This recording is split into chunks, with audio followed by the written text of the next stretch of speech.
Hello students, welcome to my channel Sumant Classes. The whole intent behind creating this channel is to provide simple and exam oriented explanation to various concepts related to science, maths. Of course Maharashtra state board से related है ये video content पूरा ही, जो SSC के लिए फ़िलहाल SSC के लिए हम लोग ने अप्रोच किया है बनाने के लिए. So without wasting time, let's go into the content. Okay. Video content के बारे में थोड़ा मैं एक्सप्लेनेशन दे देता हूँ कि किस तरह का वीडियो कंटेंट होगा.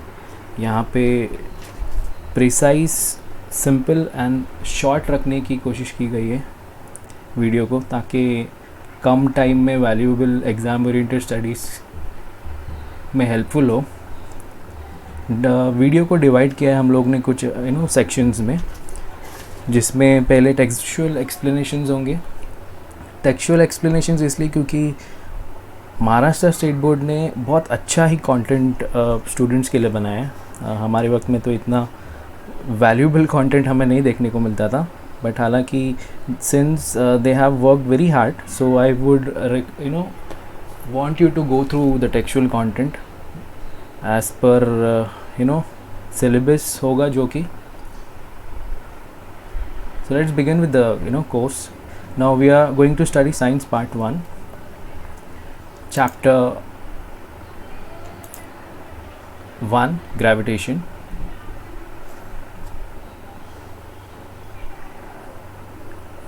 ये वीडियो पूरे एक गो में नहीं होगा, ये टॉपिक्स सब टॉपिक्स में डिवाइडेड है, और हर एक सेक्शन में हम लोग अलग अलग पार्ट्स में वीडियो को कवर करेंगे, ताकि वीडियो शॉर्ट से शॉर्ट रहे, एज शॉर्ट एज पॉसिबल रहे, सो दैट कम वक्त में आप लोगों का सारा कॉन्सेप्ट भी क्लियर हो जाए, और you will be at the end of the video able to answer all the self assessment questions thoroughly. So let's begin with the course. Gravitation chapter 1, in which we'll be covering various topics like gravitation, then circular motion and centripetal force, then comes Kepler's laws of planetary motions, Newton's universal law of gravitation, then comes acceleration due to the gravitational force of the earth, and finally it is free fall and escape velocity. So इस video में particularly हम लोग gravitation को cover करने वाले हैं. So let's begin. So before everything first we need to understand the scientist because of whom we are actually studying this chapter. तो सभी जानते हैं the greatest one and all, sir Isaac Newton. So he was born in England, greatest scientist in the recent history. Came into famous name because of his work for laws of motion, equations of motions, theory of gravity in his book Principia. So second member in this whole family of scientists in this particular chapter is Kepler. Kepler ने भी planetary motions के observations किए थे. फिर over the years उन्होंने data collect किया. Data collect करने के बाद उन्होंने एनालाइज़ किया कि हर एक प्लैनेट्स का जो ऑर्बिटिंग मोशन है वो उसमें कुछ सिमिलैरिटीज़ है, और वो एक पैटर्न में चलते हैं. ऑल्दो केपलर के पास कोई उसका स्पेसिफिक रीज़न नहीं था कि ऐसा क्यों है, then but Newton with his theory of gravity he explained all the theoretical aspects of planetary motions which were previously described by Kepler in his laws. वो प्रॉपरली उन्होंने मैथमेटिकल वे में उसको एक्सप्लेन किया कि why it happens and why the planetary motions all work into one particular pattern. उसके बाद Newton भाई वहीं रुके नहीं, उन्होंने अलग अलग फील्ड्स में, जैसे कि light, we study many different laws related to heat, sound, as well as there has been many in-depth work of Newton in the field of mathematics. Calculus सुना ही होगा आपने. अगर नहीं भी सुना है तो आप हायर स्टडीज़ में जब जाओगे, 11th standard, higher even that engineering, 12th standard, सब जगह आपको मिलेगा ये calculus.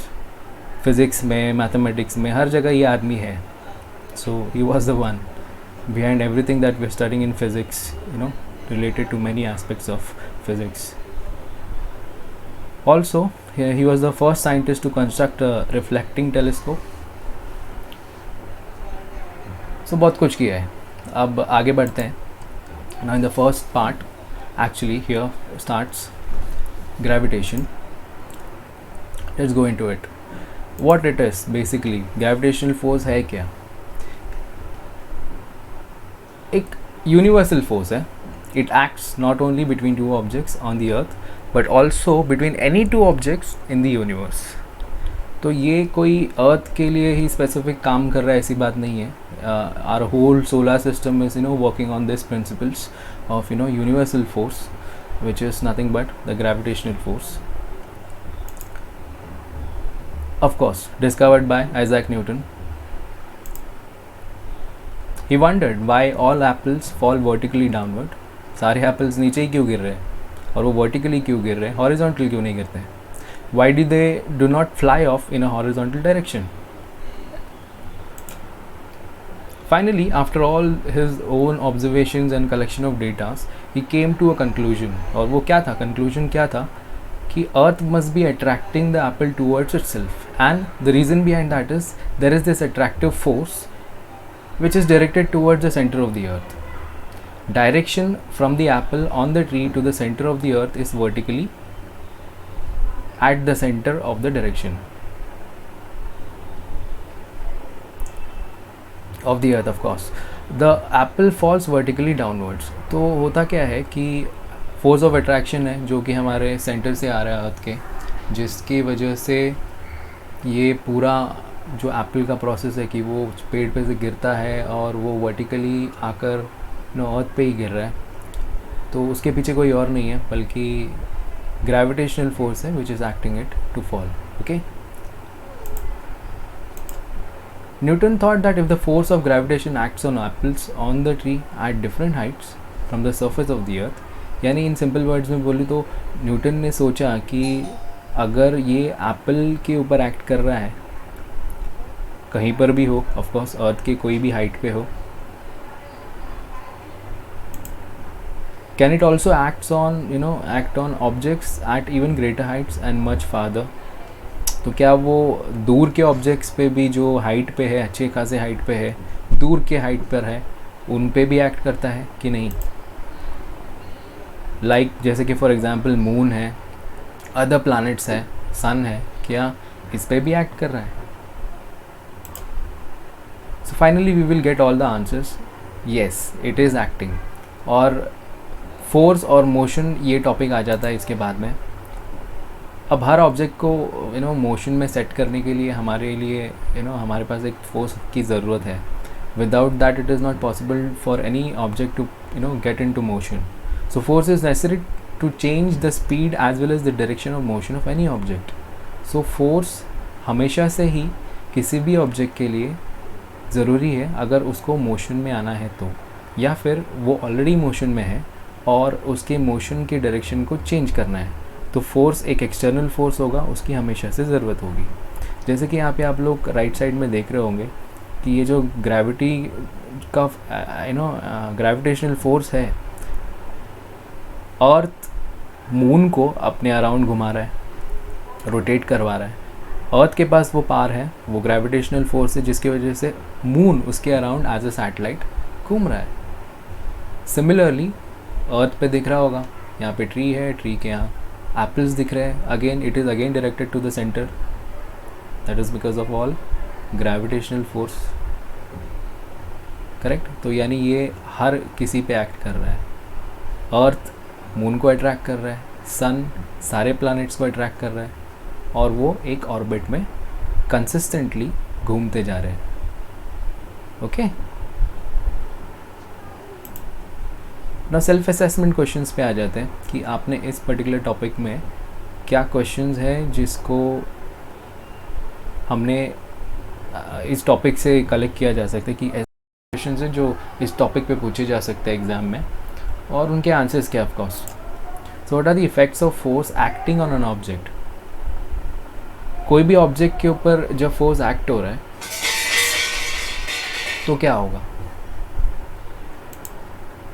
Force acting on an object can, what can it do.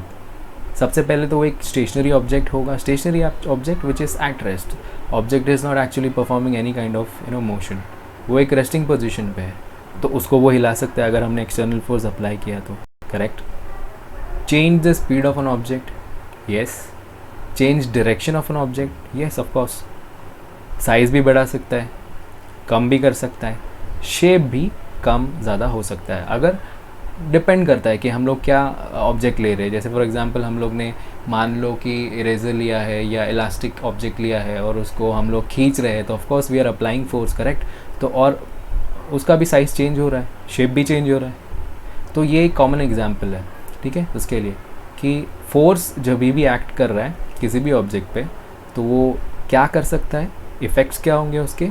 Force acting on an object can move a stationary object, can change the speed of an object, can change the direction of an object, can change size and shape of an object. Okay. Second question है, what types of forces are you familiar with. अब इतने सालों से हमने different types of forces के बारे में study किया ही है, कुछ नाम याद आते हैं तो जस्ट रिकलेक्ट करो. ये ओल्ड स्कूल है, ये हमारे प्रीवियस क्लासेस में ऑलरेडी कवर अप हो चुका है, तो जस्ट रिकॉल करते हैं कि ऐसे कौन से फोर्सेस है. सो लेट अस इमेजिन करो. Yes, absolutely right. Gravitational force, जो कि हमने इसी चैप्टर में पहले ही देख लिया है. Electromagnetic force, balanced force, unbalanced force, and finally we have nuclear force. Okay. So let's go to the last part of this whole self-assessment question. Finally, what do you conclude, what is gravitational force. तुम्हें पता है ये answer, हमने पहले ही cover कर लिया है. Every object in the universe attracts every other object with a force. This force is called gravitational force. Hope you're getting this. So simple explanation था, बहुत complicated नहीं रखा है ताकि सारे कॉन्सेप्ट्स भी क्लियर हो जाए और सारे क्वेश्चन आंसर्स जो एग्ज़ाम में आ सकते हैं वो भी क्लियर हो जाए. और द होल आइडिया इज़ आप लोग कम टाइम में सारे के सारे क्वेश्चन आंसर्स भी बाय हार्ट कर ले.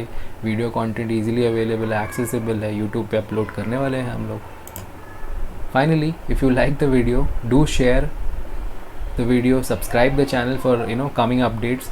आपके इस वीडियो के कमेंट्स पे पता चलेगा कि वीडियो को और कैसे और इम्प्रूव करना है और कंटेंट आपको कैसा लगा, और आगे अपडेट्स आने वाले हैं फॉर श्योर.